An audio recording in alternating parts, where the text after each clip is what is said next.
Live from the Soul by Ludacris headphone studio, my dude, Mr. Pitbull!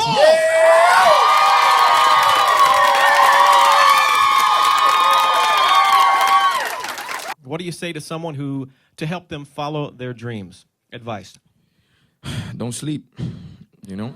No, bottom line, I mean, they call it dreaming because you're sleeping while this happens, you know? I've lived my dream every day. I wake up, I go out there, I work hard for it. Patience, passion, perseverance equals success. Everybody, you know, you call it a dream. No. You can make it reality. So I always say, you know, I dream and they stay dormant. They stay sleeping. You know, so for everybody out there, it's a dream, but wake the fuck up and get out there and get it. There it is. And then a lot of people, they just think this is easy, and it's far from that. But you got to love it. Anything that you do, you got to love it. You got to be passionate about it. I think you gave similar advice to your kids or in some interview. I forget who it was with, but I believe one of your kids said, "Hey, Dad, are we taking the Benz or the Mercedes?" And you said, No, Benz and Mercedes. No. You said, no. You came back with some fatherly advice. What did you say? No, well, basically, anytime that they name the cars or name brands or things like that, I don't let them get caught up with that. I say, no, we're taking the white car or we're taking the gray car or, you know, things of that nature. Thank God, you know, fortunate and unfortunately, the fortunate part of it is, yeah, you're raising kids and they pretty much have everything that they need or want. Unfortunately, sometimes what happens is then they don't appreciate as they get older what exactly they need to do in order to get that in their life. So my kids, I'm not strict with them, but I'm very, you know, matter of fact, I'm going to implement something in 2013. I was talking about this the other day, where I remember the 1st and 15th, those were the biggest days for our family because that was the day either your mom's getting paid, you know, the check come in, or you know, food stamps came in, or whatever, one way or another, you know, you were going to stock up on the little bit that you had. So with the kids, I want to do things like when they're taking a shower, cut the water off, or, you know, cut the lights off.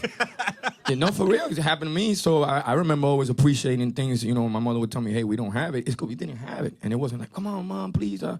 Look, my father used to tell me, cuando hay, cuando no hay, no hay. Okay, so meaning when there is, then there is. When there's not, there's not. So why are you going to keep bothering me about it?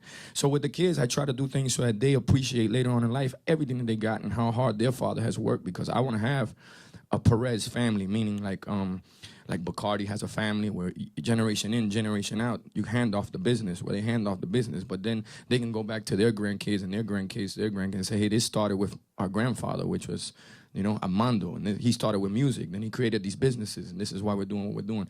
That's why I raise them the way that I do, so that they appreciate everything when they get older. I don't let them get caught up with all this nonsense out here sometimes. You know, I see kids, I go to restaurants sometimes with my kids, I see kids on toys while their parents are sitting down, and, you know, at the restaurant, that's loco. My kid at a restaurant with a toy, boy, you better put that thing down. How many suits do you own? How many suits? And to be honest with you, I have maybe 30 suits. But the thing is, that's a beautiful thing about a suit. You can always take the pants and flip it with another blazer, a shirt. It always look like something fresh.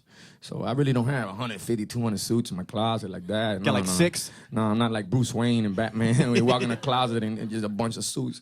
Nah, I just have a bunch of, I'm always flip-flopping different outfits, different looks. In Miami, or I suppose anywhere for that matter, do you ever get turned down for a reservation? Like if you're calling, sorry, we have no seats available, sir. Oh man, this is Pitbull, by the way. Nah, I don't. You know, I don't like doing that. I always call, you know, as far as our name and anybody that I have call in, you know, come calling on behalf of the Perez party or this, that, and the third. And those who I think who give you genuine service, then they're gonna look out for you. Meaning not just because I'm Pitbull. So any places that I go in Miami is almost like family already. Places that I've gone for 9, 10 years before, you know, I would say the whole Pitbull thing, you know? So, but as far as that, to call in and try to get, because Pitbull coming, no. If you're not going to treat me right for who I am, then I'm not going to want special services, because then I know it's not genuine.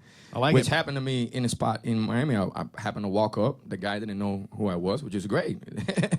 Hey, Pablo, by any chance do you guys have, you know, we would have a party of 4. He said, oh, you got to wait 45 minutes. I said, no problem. Thank you. I appreciate it. Went, sat at the bar, got a drink, you know, and about 3 minutes later, he's like, oh, I apologize. You know, no, we'll get you right. And I said, no, don't worry about it. We're going to be all right.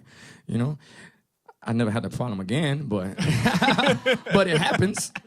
And I don't have a problem with it. I really don't. Next time he pulls up the special Pitbull table in the back with the chandelier and the... Yeah. Now like I got that. my own little corner. Imagínate tú. Pitt, what was your last big splurge? And you don't seem like the splurge kind of guy, but you must have dropped a little cash on something. I would say about Christmas down in the Dominican Republic. I took a lot of friends and family down there. Nice. That was about it. One thing you do every day, no matter how big or small? Took me a second. I got it now. Yeah. One thing I do every day, whether big or small, I have fun with a woman. Let me just, okay, when you're on stage. No, you have to have fun because that's my yes, escape. you do. If not, you gotta unrelease or unleash the tension. When you're on stage, do you have like a strategy like, man, that girl in the red, let's get her back? How do you work No, that I out? don't really pick up women at the concerts like that. That's definitely asking for some trouble. Well, I damn. I would be doing ain't it if I gotta were have you. fun, but I guess you don't have any trouble, so what you know, who no, I cares? get in a lot of trouble. You ever seen a ghost or a UFO? A ghost or UFO? You were involved with Men in Black. Yeah. Yes, I've seen plenty of them then, huh? No, I've never seen one, Bobble. Strangest thing you've ever autographed? I can bleep if you need. A pad. Yeah. Yeah, I thought it was unique. She threw it on the stage with like her contacts and everything. I said, let me tell you, this has got to be the most creative way to grab somebody's attention. So I'm just going to go ahead and sign this and get back to you. Have you ever been mistaken for the wrong celeb, Pip? Yeah. Who? Walking through Houston, talking about Pow Wow. I said, yeah, Pow Wow's my dog and all, but so already one time Pow Wow. Be careful how you answer this. Last furry thing you touched? Last what now? Furry thing you've touched? I was in the ocean the other day, and when I was going down, there was something furry down there. Maybe I wasn't supposed to be touching. Crazy fan encounter. You have a lot. You have a I lot just of. gave you my crazy fan encounter. Well, all right. All in one. It was all right. all embodied.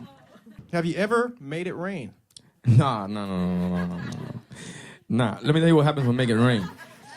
For one, making it rain is so old in Miami because, you know, in the strip clubs, we got they're fully naked y te lo enseñan todo. You know, you can see everything. So I would say like 90, 95, 96, making it rain in Miami was kind of almost like a disrespect. And on top of that, too, when you were making it rain in the clubs, so people that are looking out, you know, we call them jack boys. So they were going, okay, great, this guy's got money. Look at him. Yeah. Boom, catching money, leave the club.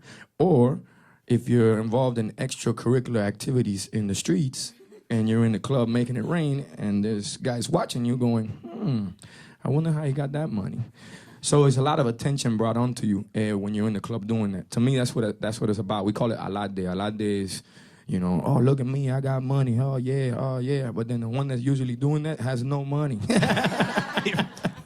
So the one you got to watch out for is the one that's quiet in the corner with about 4 or 5 strippers not making it rain.